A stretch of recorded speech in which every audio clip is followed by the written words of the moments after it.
everyone, Gecko here, and I'm on a rescue mission. It seems Blue Mechanical's gone missing, but luckily for us, the brilliant Cheshire Police Force are going to help us find him. Police officers are very brave, and their job is to keep everyone safe and sound. This is Scott. He's a police officer, and he's going to be driving us around today in this amazing police car. Hey Gecko, when did you last see Blue? I haven't seen him for a few hours now. I'm really worried. Hop in, Gecko, and we'll radio the control room to see if they've had any sightings of him. Scott can use his police radio to talk to other officers when they're far apart. There's a whole team of people behind the scenes who are there to help Scott do his job. Control from Hotel Tango. Have you had any sightings of Blue Mechanical? He's gone missing. Yes, we've had a report of him. Sending you his location now. Over. Phew! That sounds like good news. I do hope Blue is all right. Before we set off, Scott presses this button to turn the flashing lights and siren on. And away we go.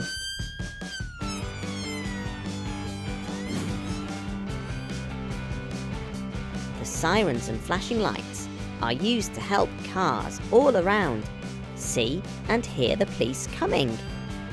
It's so drivers can get out of the way and let the police through. And look here, they even have a pop-up sign in the back asking drivers to slow down. Scott is a traffic officer, which means he drives around in this fantastic police car. But Scott, what exactly does a traffic officer do? Our job on the roads as a traffic officer is to stop people doing dangerous things in their cars and their motorbikes and trying to keep people safe on the roads. Sometimes Scott and the team have to chase naughty people or get to those who need help. So this car is really fast.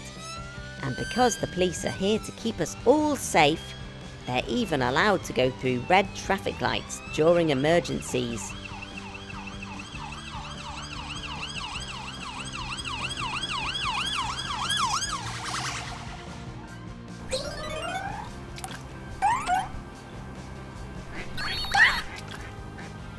Look, there he is.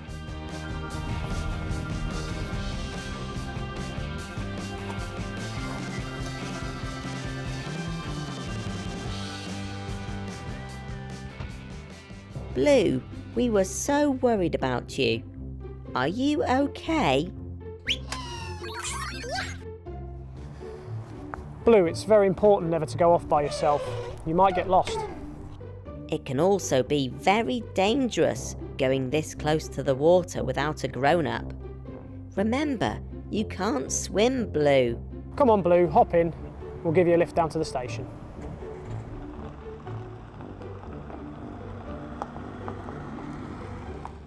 Thank goodness Blue's safe.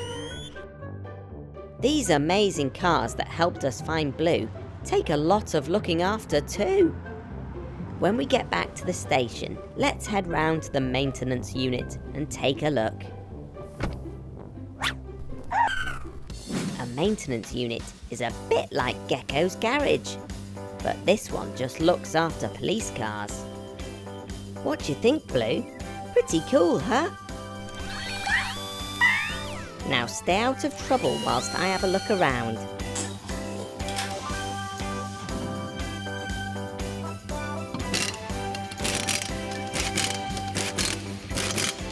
Connor's checking the oil, and Pat is changing a tyre. It's important to keep the oil topped up in a car, as it makes things slimy and wet, but not in a horrible gooey way, as it actually helps. See, if things start to go dry, like when we have a sore throat, then lots of engine parts become damaged, and then these ace cars won't work properly. This is Tim, and he's a mechanic here at the police car maintenance unit.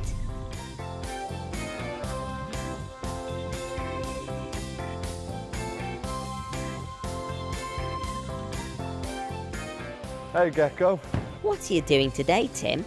I've checked this vehicle over to make sure it's safe to drive. We'll start by doing the lights. Right Tim, you've got some lights out. Okay, we better fix them.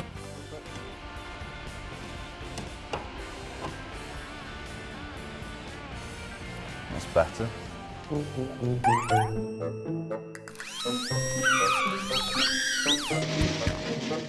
Ouch! Blue, are you okay?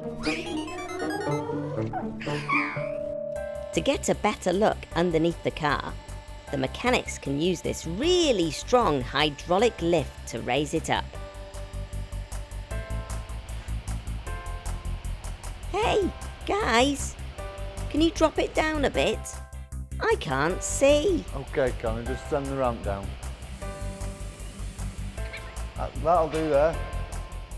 Look, underneath you can see the exhaust system, which is how the car controls lots of things, like how noisy it is and how much fuel it uses.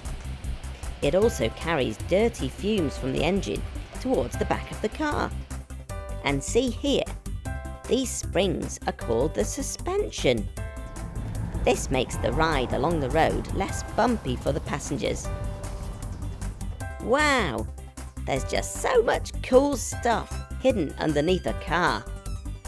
I've loved learning all about this amazing police car and the amazing work that the police do to keep us all safe. Thanks very much to Scott and all the team here at the Cheshire Police. For now, it's cheerio from Gecko. Bye! Hello everyone! Gecko here. What a lovely day for a walk. But woohoo! This hill's a bit steep. Mechanicals! Are you okay? Whew. I'm struggling a bit too. I should really get out to the garage more and do some exercise. Hey! The mechanicals have hitched a lift. How do I get on? Hey! Wait for me!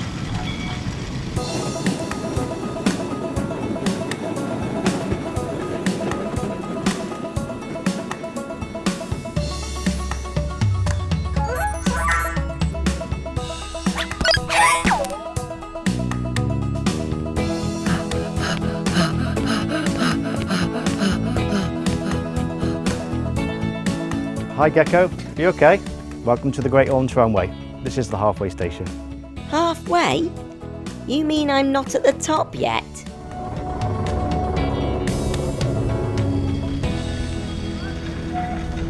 Wow, now this is the way to travel. Put your feet up and get pulled up the mountain. This is a tram. It runs on rails and it's connected to a really strong cable which pulls it up the hill with absolutely no effort on my part. Phew!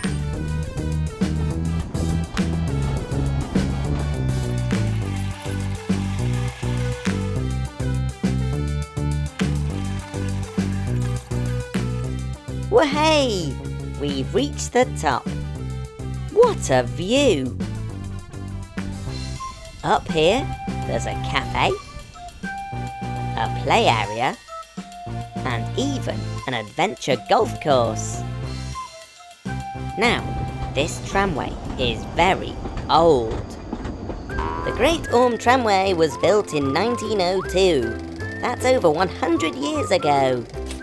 It was before most people had cars to get around in, and the tramway was used to transport people and their things from the town of Llandudno below up to the mountain called the Great Orme.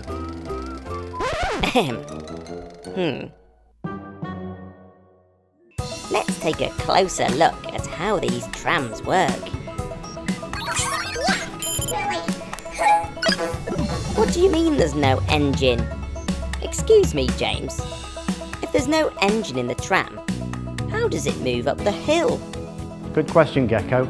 Well, as you know, the tram is connected to a really strong cable, and this cable is connected to a big winch at the halfway station. Would you like to see? Ooh, yes please.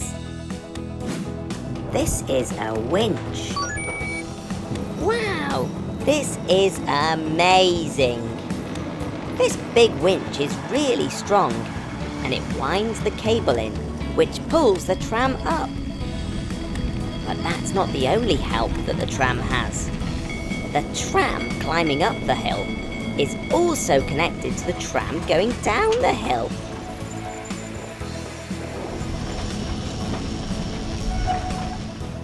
An invisible force called gravity pulls the tram down the hill. Gravity is what keeps us on the ground.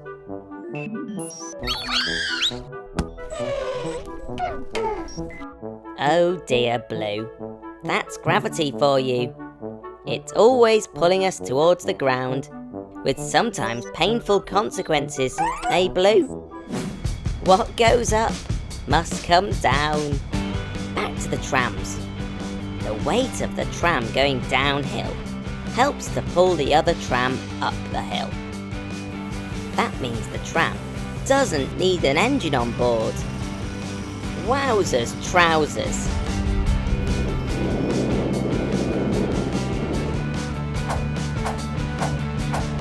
It takes real teamwork to keep the tram running. The winchman controls how fast and how slow the trams get pulled up and down the hill. But it's the driver on board the tram who gives the winchman the instructions. When the driver presses these buttons on board, a message is sent to the winchman to speed up or slow down the winch. Amazing!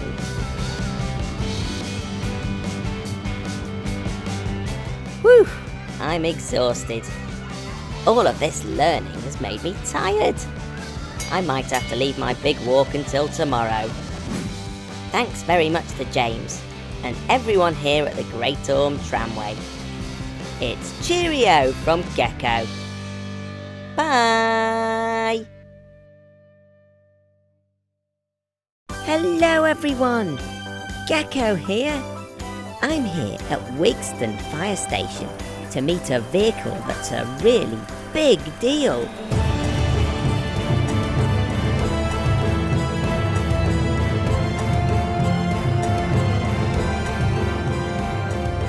Hold on to your hats, because here it comes. Woohoo! That is the cutest fire engine I've ever seen.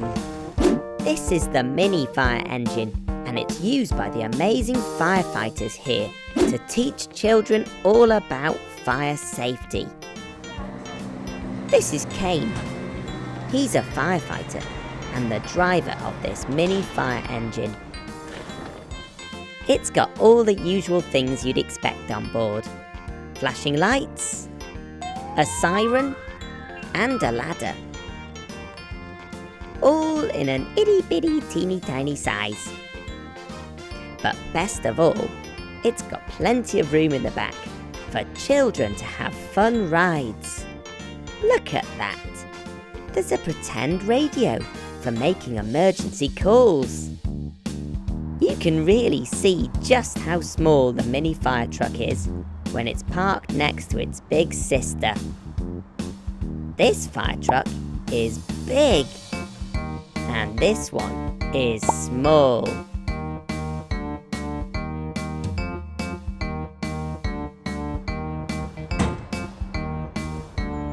Hey Gecko, want to go for a ride? I thought you'd never ask. Yes, please.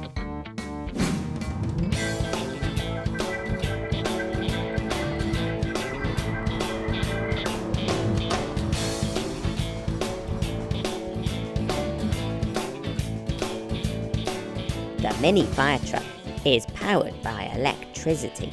That means it's got a big battery on board that can be charged overnight.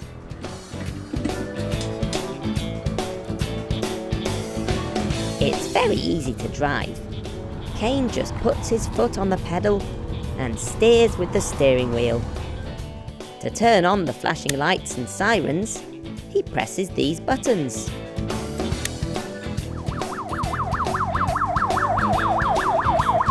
Woohoo! We've arrived at the park.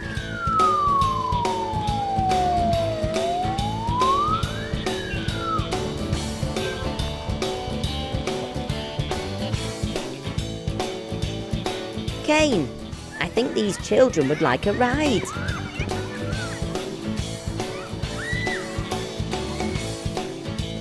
That's it. Get your special firefighting kit on. Jump aboard. Wow, we can fit loads of children in the back, and even one in the front, next to Kane. We'll make sure we've got the seatbelts on. It's very important that you're safe in any vehicle, so the first thing you should always do Everyone happy? is put your seatbelt on. This fire engine is so small that it's allowed on roads and footpaths. This is going to be a fantastic ride.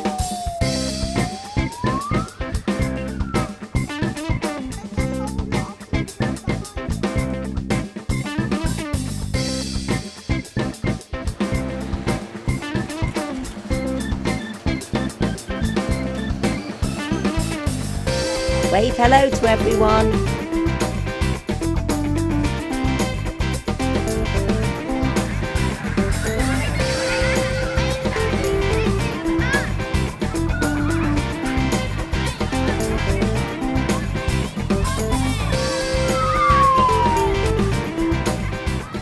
After the ride, Kane teaches the mini firefighters some important fire safety lessons.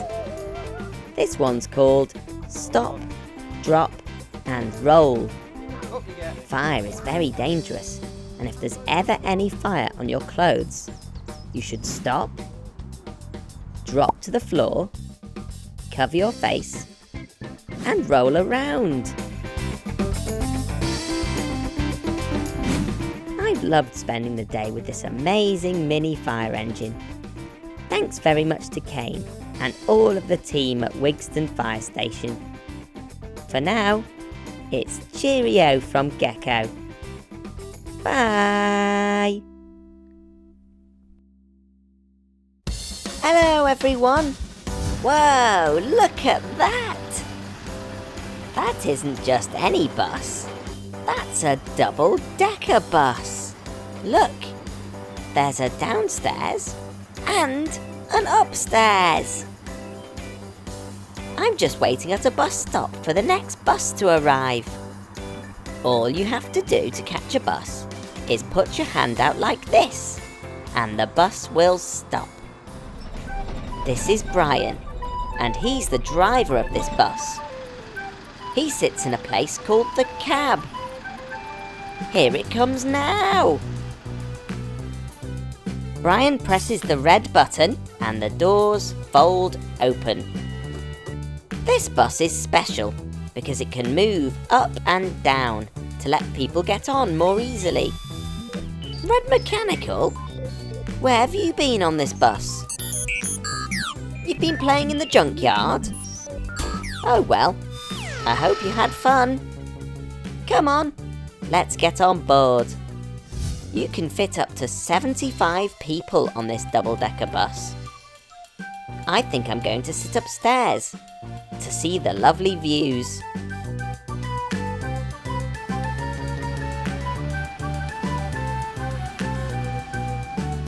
Woohoo! I can see everything up here. The wheels on the bus go round and round, round and round, round and round. The wheels on the bus go round and round all day long.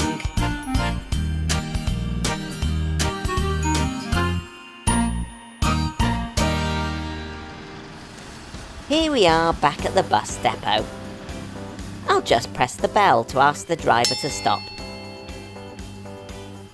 Shall we have a closer look at the controls here in the cab? The driver can press all sorts of buttons to make things happen. This button controls the sign on the front of the bus, which tells people where the bus is going to. This is the ticket machine. And these screens are connected to cameras, so the driver can see the passengers upstairs. These buses travel all over the city, so they sometimes get very dirty. Shall we put this double-decker bus through the special bus wash to give it a clean? It's time to use the water and brushes to clean our double-decker buses. Through this truck wash, our bus will crawl. Have you ever seen a bus so tall? Look at that, clean as a whistle. Where do you think the engine is in this double-decker bus? Surprise! It's here, right at the back. And these buses are special because they run on electricity and diesel. When the bus is going slowly and picking up people from bus stops, the bus uses an electric motor. This makes it much quieter than other buses. Just be careful not to fall asleep on your way home. But even these buses need to be repaired sometimes. Instead of bringing them to Gecko's garage, they're brought here, to the Arriva Maintenance Garage, where expert mechanics can repair them. Look how many buses are being worked on at the same time. This bus is having a wheel changed. And here's another bus driving into the garage. It drives in and parks over a big hole in the floor called the pit. If there's something wrong underneath the bus, a mechanic can go down into the pit and fix anything while standing underneath. Or they can use a giant hydraulic lift to lift it up and make it even taller. When everything's fixed on the bus, it's time to leave the garage and go back out onto the road to take more passengers where they need to go. I've loved learning all about double-decker buses today. We'll see you again soon. Bye!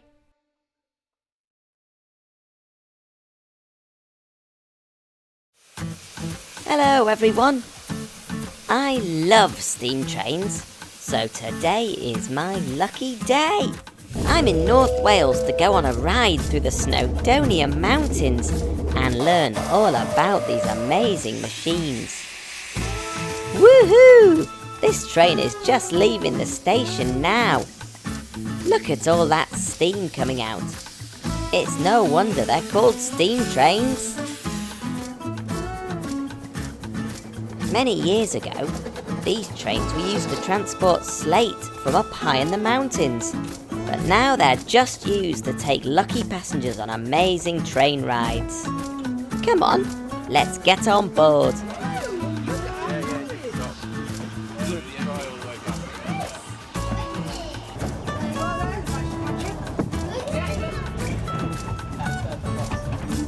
These old-fashioned carriages are very comfy, and you can even get yummy hot chocolate served straight to your seats.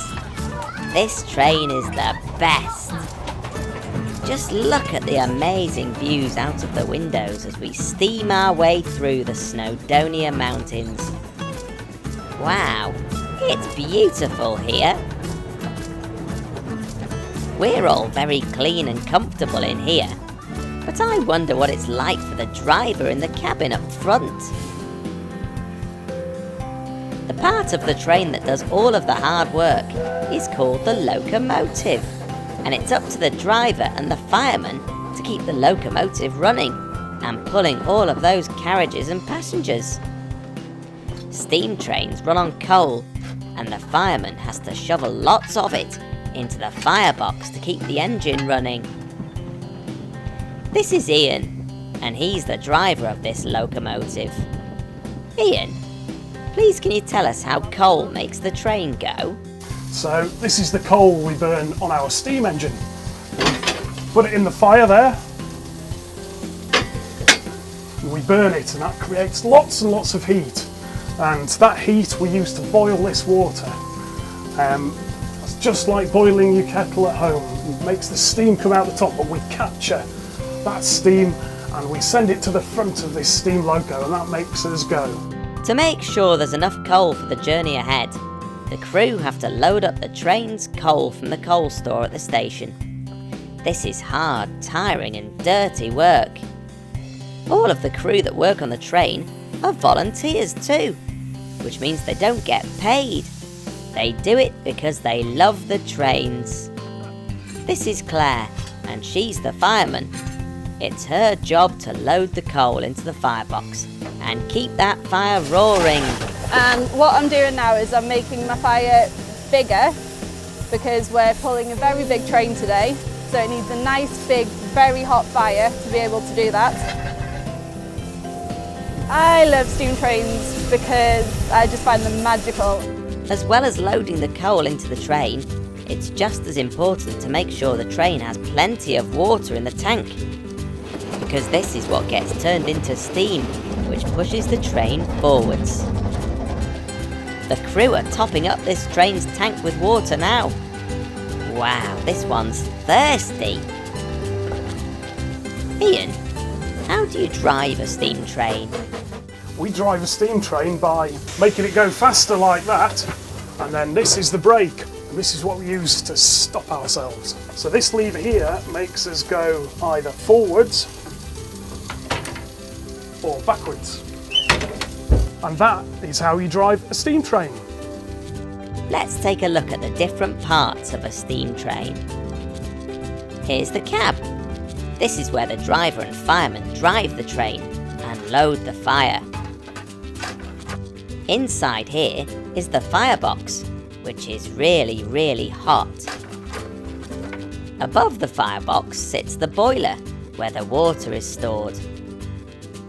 Because this is right above the fire, the water boils and turns into steam. The steam is then forced down through a pipe and pushes something called a piston, which then drives the wheels forwards or backwards. This is the chimney, which is where the smoke from the firebox can escape. And most importantly, this is the whistle. The whistle works when I pull this handle. And that means that steam is going up to the whistle and making the sound. Ian's connecting a carriage to the locomotive. This is called coupling.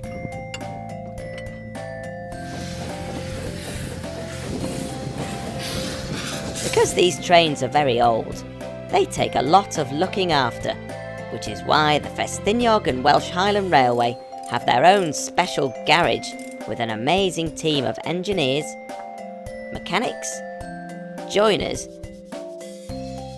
and painters. This place is a hive of activity.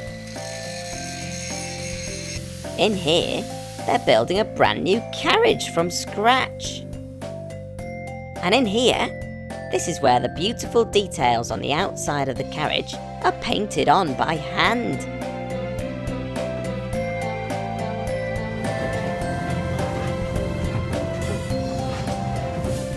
Well, it's time for me to say goodbye to these beautiful trains. Thanks very much to all the team at the Festiniog and Welsh Highland Railway for teaching us all about steam trains. See you again soon. Bye! Hello everyone. I'm travelling around on a very special fun bus today. This double-decker bus has been transformed into a soft play party bus. This is Paul, and he's the driver of the bus. He drives to lots of different places for children's birthday parties. You can have a party anywhere. Here comes the bright yellow party bus now. Welcome aboard the party bus. There are 2 floors on this bus, a downstairs and an upstairs. Let's climb the stairs and take a look upstairs first. Whoa! It's so much fun up here. There's a tunnel, a rope bridge. These are called biffers and bashers. Hey, Red Mechanical, how did you get in here? Red Mechanical never misses a party. To get down, we can either go back down the stairs, or we can go down the mega green slide. Go on, Red, you can test it out. Woo! When you come down the green slide, you land in a colourful ball pool. Look, Red Mechanical is holding a green ball. This is an orange ball. And here's a purple ball.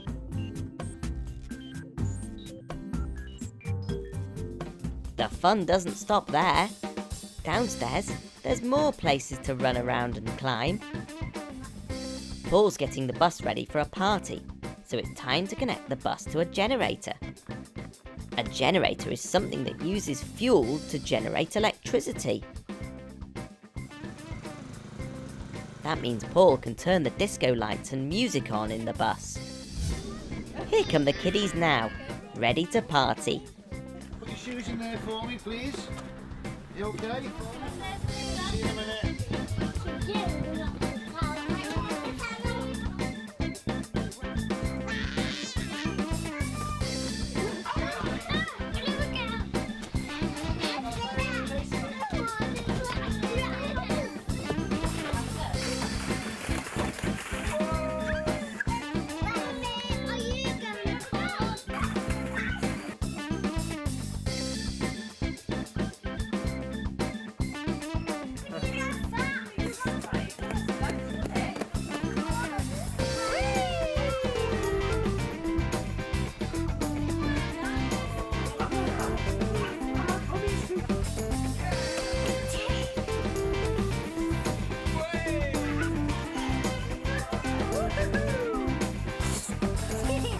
Running round the playbus, everyone's very hungry, so it's time for some party food.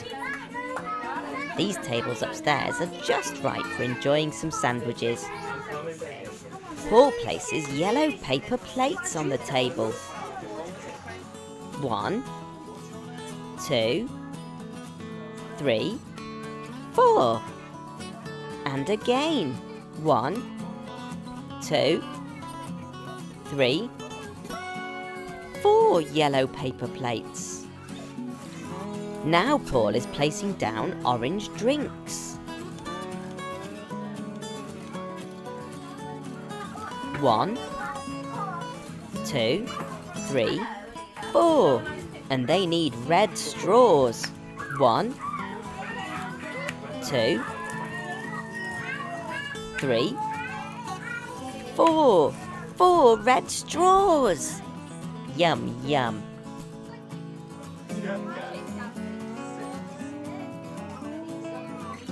Before everyone leaves, there's one last thing to do.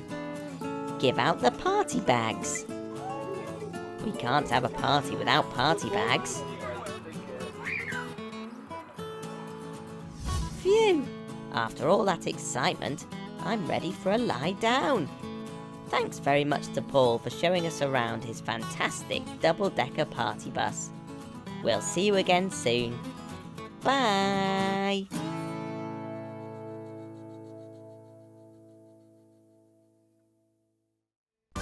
If you love this video, tap here so you're the first to know about my latest videos. Thanks for watching. Bye!